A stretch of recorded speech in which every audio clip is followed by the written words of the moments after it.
In most fantasy role-playing games, the bastard sword is a sword that is used in two hands but can be used effectively in one hand if you have a bit more training. That simply does not play out with real-world longswords because longswords have some decent variance in length.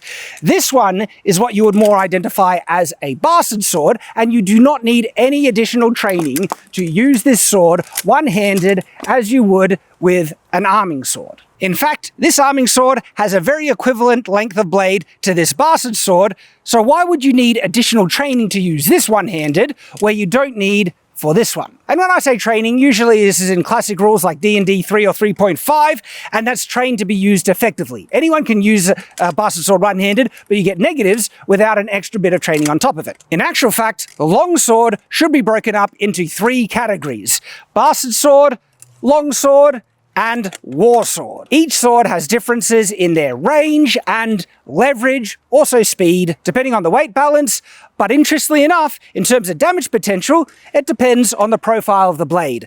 This bastard sword here can actually cut just as well as this war sword here. Yes, I can get more leverage on it, but the bastard sword's weight is more concentrated, which means its cutting potential is pretty much equivalent. Again, the big advantage that I have out of this sword is my range and then leverage, which doesn't necessarily affect damage as much as you might think, because again, smaller swords can do really good damage, but that does affect speed. If I've got greater leverage on the blade, I can manipulate its speed a bit quicker for its size. And you can check out the full video on Shadiversity. There is a link embedded in this short. Hope to see you there, and thanks for watching.